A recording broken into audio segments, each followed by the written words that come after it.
Coucou tout le monde, je vous fais une petite vidéo ce matin pour vous montrer à quel point vos pensées ne sont pas vous, vous n'êtes pas vos pensées et tout ce que vous croyez sur vous, eh ben, il y a énormément de choses qui sont fausses puisque justement c'est une croyance et non pas la vérité dans son essence. Et je voulais juste vous faire deux petits exemples pour vous expliquer dans ma vie à moi comment je me suis rendu compte sur des choses assez importantes de la vie, comment j'aurais pu construire, comment on construit notre vie sur un mensonge. Et donc il est important de ne pas s'identifier à ses pensées, vous n'êtes pas vos pensées, euh, ce sont juste des pensées. Et après il faut expérimenter dans la matière, enfin avec les choses réelles. Euh, Enfin, la seule chose qui compte, en fait, c'est ce que vous expérimentez de manière réelle. C'est ce qui est là quand vous êtes dans l'instant. Mais par contre, tout ce qui est pensé, c'est juste des pensées. Ça ne veut pas dire qu'elles sont vraies, donc les validez pas en tant que vérité. Quand vous pensez j'aime pas mon conjoint, j'aime pas mon conjoint, j'aime pas mon conjoint, ou toutes ces choses-là, si c'est une pensée, ça peut pas être la vérité. Ou ça peut être la vérité peut-être, mais si elle est récurrente de cette manière-là et que c'est une obsession, c'est pas du tout là qu'il faut chercher. Il n'y a rien à aller chercher là-dedans. Alors pourquoi, du coup, on n'est pas... Enfin, pourquoi... Comment vous illustrer, par exemple, comment on n'est pas nos pensées. Donc voilà, j'avais deux exemples. J'en ai parlé les deux dans des vidéos de manière isolée, mais du coup, je vais faire une vidéo juste là-dessus.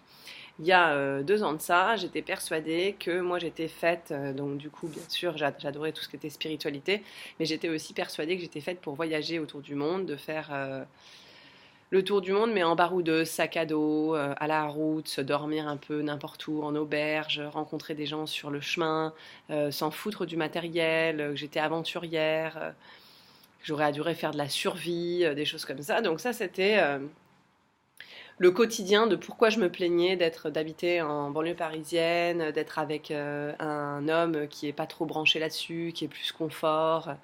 Et voilà, donc avant le TOC aussi, il se cristallisait beaucoup là-dessus. Voilà, je me disais que c'était pas la vie que je voulais pour moi, que je m'étais trompée. Et en fait, il y a que... Ça, j'ai cru ça pendant 10 ans à peu près, que c'était ma vocation, donc de voyager à travers le monde, mais en mode route, c'est sans attache, sans argent, se débrouiller et tout ça. Et il a fallu donc que je l'expérimente finalement pour pouvoir me rendre compte que c'était une croyance. Et donc, voilà, comme je vous avais expliqué, je suis partie. J'avais quitté mon conjoint parce que j'étais arrivée à un moment donné où enfin, j'aurais pas dit à ce moment-là, j'ai déjà des gens dans le TOC du couple. Donc, sur l'instant, j'ai pas du tout eu l'impression que c'était en tout cas un moyen de fuir le couple par rapport au TOC. Mais dans tous les cas, j'avais cette sensation que j'étouffais dans mon couple, qu'il y avait autre chose de bon pour moi ailleurs. Et donc je suis partie avec quand même assez d'argent. J'avais dans les 3 000 € pour un mois, c'était quand même tout à fait correct. Donc je suis partie une semaine à Annecy pour faire un peu le point, me poser dans les montagnes. Je voulais faire de la randonnée, donc j'ai commencé tranquillement à faire mes petites randonnées et tout. Puis je me disais, oui, bon, c'est sympa la rando, mais bon, après, au bout d'une heure, 2 heures, qu'est-ce que je vais faire? Où c'est que je vais aller? Avec qui je vais parler? Donc je commençais déjà à me sentir un peu seule finalement. Mais bon, j'étais hyper en joie au début parce que j'avais l'impression d'avoir recontacté une part de moi. Mais plus ça a avancé, plus dans le séjour après, je suis partie en Thaïlande, j'ai bien aimé, mais j'ai commencé du coup à avoir moins d'argent, à devoir aller dans des auberges de jeunesse. J'avais juste pris un sac à dos avec 2 shorts, une paire de Rangers, ces petites 2 t-shirts. Et donc j'étais quand même un peu en mode précaire. Et moi qui avais fantasmé pendant 10 ans que c'était ma vie rêvée, bah, j'ai commencé de jour en jour à vraiment être triste en fait et à me rendre compte que déjà mon copain il me manquait, j'avais envie de dialoguer avec lui, j'avais trop envie d'aller me faire un resto avec lui, cool, poser un brunch avec des bonnes choses à manger, dans un confort, tout ça, donc ça me manquait. Et, euh, et en fait, j'étais pas du tout tout ce que j'avais cru sur moi, qui était cet esprit d'aventurier et tout, c'est pas du tout moi en fait. Déjà, j'avais beaucoup de peurs qui étaient venues par rapport aux hommes, par rapport à me faire agresser. Donc certes, c'est aussi mes peurs qui m'ont bloquée. Mais maintenant, je reste convaincue que, alors, donc après ce voyage, j'ai vraiment conclu qu'en fait, tout ce que j'avais cru sur moi, c'était faux. C'était juste des pensées et des projections. Et tant que je l'avais pas vécu en vrai, c'était que des choses qu'on voit dans les films, où on s'identifie à des personnes où ce qui nous montre tout paraît parfait et que dans la réalité, c'est pas du tout le cas. Et qu'en fait, ben, en tout cas pour moi, après, ça se trouve, il y a des gens, c'est vraiment leur- là où ils doivent être, en fait, faire des voyages comme ça. À l'aventure et tout ça, mais en tout cas pour moi c'était pas du tout une part de ma personnalité, c'était juste une projection et juste un fantasme en fait. Et dans la vraie vie, finalement, je me suis rendu compte que j'aimais le confort, que j'aime toujours voyager, mais par contre entre voyager à l'arrache et voyager dans un confort, enfin des hôtels sympas où j'ai des soins pour mon corps, où je mange de la nourriture qui est raffiné, euh, où les lits sont confortables, où j'ai des belles douches pour prendre soin de moi et tout, et ben finalement, oui, je préfère ça. Et j'ai mis beaucoup de temps avant de pouvoir assumer ça aussi, parce que après, il y a d'autres croyances. Mais en fait, on est des constructions de croyances, on est juste des croyances sur pattes. Et j'avais aussi la croyance que enfin, c'était pas bien vu dans le milieu un peu spirituel, un peu développement personnel, de s'intéresser à des choses plus terre à terre, matérielles. Donc ça aussi, il a fallu que je casse cette croyance-là. J'ai un gros travail, j'y suis encore, je pense, actuellement, à travailler autour de l'argent, autour de ces croyances-là. Que, euh, que oui, non, il n'y a rien de mal à aimer le confort, à aimer prendre soin de soi. Ça n'a aucun lien avec la spiritualité. On peut très bien être dans la spiritualité et le développement personnel et pouvoir prendre soin de soi et ne pas et consommer intelligemment. Donc c'était encore une troisième croyance. Donc voilà, tout ce qui était en fait mes pensées de base, quand on les vit dans la réalité, finalement, ces pensées, ben, on se rend compte que on a cru des choses sur nous et que c'est pas la vraie, c'est pas la réalité. Donc ça a été la première prise de conscience. Et la deuxième prise de conscience énorme, c'est quand je suis tombée enceinte. Et c'est pour ça que j'ai fait cette vidéo ce matin, parce que là, j'ai eu en contact une fille qui est atteinte du TOC et qui a appris qu'elle était enceinte, et du coup ça m'a donné envie de vous parler de ça, euh, parce qu'elle ne sait pas trop quoi faire pour l'instant, les peurs elles reviennent, elles se cristallisent encore plus autour du TOC, parce que du coup comme elle essaie d'avoir une vision future, donc comme elle essaie d'avoir une vision future, forcément, oh, le mental il s'en donne à cœur joie, là. Il se dit oh là, j'ai de la bouffe là, on m'a donné du terreau, là je vais pouvoir bien m'ancrer là-dedans. Et donc voilà, la grossesse, moi ce que je lui disais, c'est vraiment quand tu as fait ton test ou quand tu as appris la nouvelle, qu'est-ce que tu as ressenti à la minute, pas 10 minutes plus tard, une fois que le mental il a pris le dessus, mais à la seconde en fait. Parce que personnellement, moi j'ai ressenti une espèce d'excitation, ce que beaucoup de gens appellent la peur, là, vous voyez, quand il y a l'estomac qui remonte un petit peu comme quand on fait des montagnes russes, il y a une espèce de sensation de, oh ça creuse là, ou quand vous étiez petit et que les parents ils prenaient la voiture et ils descendaient une pente et il y a ce petit truc qui remonte là. Beaucoup de gens disent ça, que c'est de la peur. La peur, c'est autre chose. Pour moi, ça, c'est de l'excitation. C'est l'inconnu, c'est de l'excitation. Et c'est pas du tout un sentiment négatif, en fait. C'est comme les petits enfants qui sont étonnés et excités. Et j'ai ressenti ça, et en même temps, ben, ouais, j'avais trop envie de crier à tout le monde: ah là là, truc de fou, je suis enceinte, non! Et puis mon visage, en fait, il souriait spontanément. Donc il y a juste à ça, à observer qu'est-ce que spontanément. Est-ce qu'il y a quelque chose qui s'est écroulé à l'intérieur de vous, genre vraiment une tristesse, d'un coup qui s'est emparé de vous? Est-ce que ça a été une joie spontanée? Voilà, et la réponse en fait elle est là, elle est vraiment dans l'instant de la sensation, mais pas la sensation après analysée avec le mental, ça n'a rien à voir, parce qu'après on peut se plonger dans des fausses sensations, mais vraiment dans des grandes nouvelles comme ça, qu'est-ce qui a pris le dessus à l'instant T? Et c'est ça qui va vous guider. Et tout ça pour dire que voilà, moi j'ai ressenti ça alors que pendant 10 ans, avant, j'ai milité dans mon groupe d'amis et j'étais la grande je veux pas d'enfants, les enfants c'est naze, c'est chiant, ça m'intéresse pas. Moi plus tard, je veux une vie où je suis libre, où je veux faire toujours mes voyages, je veux m'occuper des éléphants en Thaïlande et rester. Et je vois très bien ma retraite comme ça. Enfin, voilà, la militante de la militante, j'avais 2 jours avant, horreur, enfin cette idée en horreur quoi d'avoir un enfant. Et donc ça c'est ma tête en fait qui a construit tout ça. Je me suis construit sur un mensonge en fait, un mensonge. Mais je me serais jamais douté que c'était un mensonge. Je me serais dit que c'était vraiment ce que je ressentais. Euh, et en fait tant que la chose elle n'est pas vécue dans elle n'est pas vécue, en fait, vous ne pouvez pas la projeter.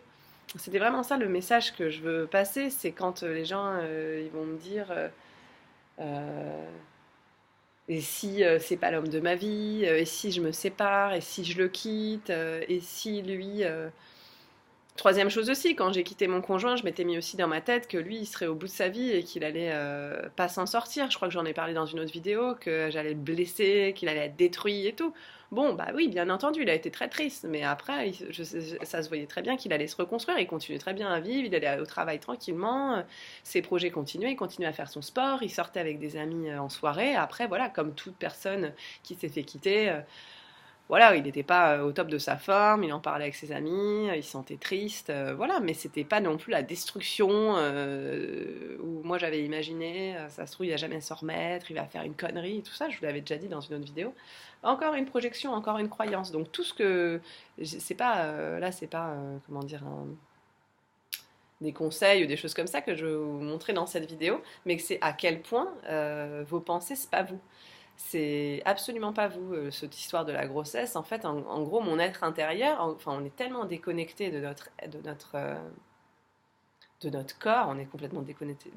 Surtout déconnecté de notre corps, quoi. Ça, c'est évident. Notre corps, on le calcule même pas. En fait, on donne une importance phénoménale aux pensées et on regarde même pas. Le matin, on se lève même pas en se disant, ah, bah, je suis bien dans mon corps. On va juste le calculer le jour où il va être malade et on va se dire, ah, bah, il fonctionne pas. Ah, gna gna gni, comment je vais faire, j'ai mal au dos, ah ça m'embête. Mais par contre, tous les jours il fonctionne, on lui donne même pas d'importance, on a juste l'impression d'être dépensé en fait.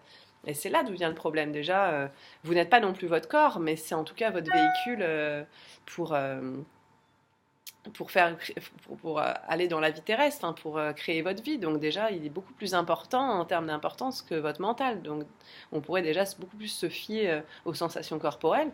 Et après, ce qui vraiment change en fait c'est enfin ce qui vraiment change n'importe quoi ce qui est vraiment déterminant c'est la conscience c'est comment je pourrais on peut pas définir la conscience mais ce serait la spontanéité la joie première l'intuition la perception avant qu'elle soit que le mental s'en accapare et commence à en faire quelque chose en fait c'est voilà, dans cette histoire de test de grossesse et tout ça, c'est vraiment qu'est-ce qui t'a traversé au moment où si tu as traversé au moment où tu as appris la chose, c'est comme quand on cherche un travail ou quand on rencontre quelqu'un, il y a quelque chose qui nous traverse à l'instant. C'est comme, voilà, on rencontre quelqu'un et souvent on dit, ah bah merde, je le savais. En fait, on va le rencontrer et tout de suite on va savoir. Il y a une espèce de perception c'est très rare qu'on se trompe. En tout cas, sur la grande partie, on se trompe pas en fait. On le sent à l'instant même. C'est par exemple quelqu'un de malveillant mais on va quand même y aller parfois même dans des amitiés on va se dire ah je sens il a un truc faux on va vraiment le ressentir ou avoir l'information on va capter l'information voilà capter l'information par la conscience c'est plus que le ressenti corporel parce que le ressenti corporel aussi parfois il peut être manipulé avec le mental euh, mais par contre l'intuition est vraiment la sensation première la spontanéité ce qu'on reçoit les informations qu'on reçoit par la conscience, elles ne peuvent pas nous tromper. Donc en fait, vous savez, mais après, c'est comme si en fraction de seconde vous savez, mais après on va remettre toutes nos croyances dessus, le mental dessus. euh, on va essayer enfin, de mettre de côté cette chose qu'on a reçue cette information qu'on a reçue comme si elle était moins importante que notre mental. Et du coup, après, le mental, mais il reprend le dessus, il va à sa guise, et puis il nous crée une vie, il nous crée des croyances, il continue à bien se solidifier. Donc voilà à quel point, par trois exemples, donc trois choses que j'ai crues sur moi, que j'étais faite pour voyager à la route sans argent avec un sac à dos, croyances démantelées en 2 semaines par l'expérimentation, alors que ça avait mis 10 ans de croyances derrière voilà, et de beaucoup de jugements aussi sur les gens qui faisaient pas ça, et que ça c'était la vie, et que c'était le but ultime, et voilà, ça a été démantelé en 2 semaines. 10 ans de croyances que avoir un enfant c'était pas fait pour moi en l'espace de 10 secondes avec un test de grossesse qui m'a montré qu'en fait tout ce que j'avais cru sur moi c'était faux. Et troisième aussi, voilà, ce que j'avais projeté sur mon conjoint, qu'il allait être au bout de sa vie. Alors ça, j'y ai pensé pendant peut-être 4-5 ans quand j'avais le TOC, le jour où je vais le quitter. Et voilà, expérimentation, et ben, je me suis rendu compte que non, c'était que des projections, tout ça. Donc voilà, j'espère que vous voyez que ça vous a aidé, je sais pas, mais en tout cas que vous allez pouvoir dans votre vie vous rendre compte à quel point ce que vous pensez de vous, ce n'est pas vous, et donc du coup prendre conscience que toutes ces pensées que vous avez sur le TOC ne sont pas vous. Donc après, je peux pas moi vous dire si vous la personne de votre vie, si c'est pas la personne de votre vie, si vous allez rester 20 ans, 60 ans, et en même temps, je vois, enfin c'est aussi ça où je ferai d'autres vidéos là-dessus, mais où j'en ai déjà parlé. Quel est le but de rester 20 ans, 30 ans, que ce soit la personne de votre vie, que ce soit, c'est aussi pareil, c'est une croyance, c'est aussi quelque chose qui est mis dans la tête par, comme je vous disais avec l'histoire des voyages, moi je voyais les gens qui partaient avec leur sac à dos, tout est beau, tout est rose, c'est génial. On voit que le bon côté des choses. Donc on croit que partir en sac à dos en expérience et tout, c'est génial. Mais quand tu cailles et que t'en peux plus de ta vie, quand t'as pas bouffé, tu manges des trucs qui correspondent pas à ton corps, c'est pas ce qu'il a envie. Quand sur la route tu rencontres des gens inintéressants finalement par rapport à ce que je t'ai projeté, ben du coup oui, ben pourquoi j'ai autant cru ce que j'avais vu sur Instagram, ce que j'avais vu dans Into the Wild ou des choses comme ça quoi. Enfin, c'est pas ce que moi en tout cas j'ai vécu comme expérience. Donc vraiment, il faut le vivre en fait. Enfin, il faut vivre les choses dans l'expérience. Et c'est tout ce qui est création comme ça, c'est que de la création mentale. Et donc voilà, c'est pareil. Dans le couple, c'est la même chose. On se dit, ah, vivre 30 ans, c'est génial, c'est trop beau. Il faut que ce soit comme ça. Ouais, on l'a vu dans les films. Et on a aussi, comme je disais à la fille quand je lui ai répondu, on a aussi l'expérience des vieilles personnes qui disent, je le savais que c'était elle. Et ils disent ça, ça fait 60 ans qu'ils sont avec la personne, et après c'est simple de revenir en arrière et de dire ce jour-là je le savais. J'ai aussi plein d'expériences de gens autour de moi qui m'ont dit, des copines qui sont pas toquées, des gens qui sont pas toqués, et qui m'ont dit ah mais je l'ai senti dès le début qu'il y avait un truc entre nous, vraiment, je le sens, tu vois, dès le début, et finalement ils sont séparés à l'heure actuelle, enfin rien à voir avec le TOC, mais enfin eux ils avaient rien à voir avec le TOC. Mais du coup, il n'y a pas de schéma parfait. Il y a des couples, au contraire, qui se sont rencontrés de manière amicale. Ça a pris du temps et ils sont toujours ensemble. Mais qu'est-ce qui est bien, qu'est-ce qui est pas bien? Est-ce que c'est mieux de rester avec quelqu'un 5 ans où c'était cool et où tu as expérimenté plein de choses sympas et qu'au bout de 5 ans, tu te rends compte que finalement, vous n'avez plus trop grand-chose à partager et qu'il est temps de passer à autre chose? Qu'est-ce qu'il y a de dramatique derrière ça en fait? Mais je sais que, même moi qui ai encore un reste de TOC, mine de rien, je sais que ça on le dit, mais c'est pas ce que vous ressentez vous en tant que toqué, mes pauvres petits chats là. Mais quand même, à force de se rendre compte que tout ça c'est que des projections mentales, que c'est pas la réalité, et puis surtout qu'il n'y a rien de dramatique. euh, on est là sur Terre, on va faire des expériences, et c'est ces expériences qui vont nous donner on va pouvoir tirer des conclusions. Voilà, vraiment le résumé de cette vidéo, c'est vous allez pouvoir tirer des conclusions par rapport à votre expérience, mais vous ne pouvez pas tirer des conclusions par rapport à vos pensées. Donc tout ce qui est pensé est juste une pensée, c'est pas la réalité. La réalité, c'est l'expérience. Donc tant que c'est pas vécu, euh, voilà, vous pouvez pas projeter le futur. Donc ça revient encore à ma vidéo l'autre fois. Arrêter de projeter le futur. Bon, je vais m'arrêter là parce que je pense que vous avez compris le message, et essayez de voir dans votre vie qu'est-ce que vous avez cru sur vous et qui s'est avéré être faux. Comme ça, vous allez vous rendre compte au fur et à mesure aussi que il va falloir arrêter de croire ses pensées. Je vous fais plein de bisous, à très vite, ciao.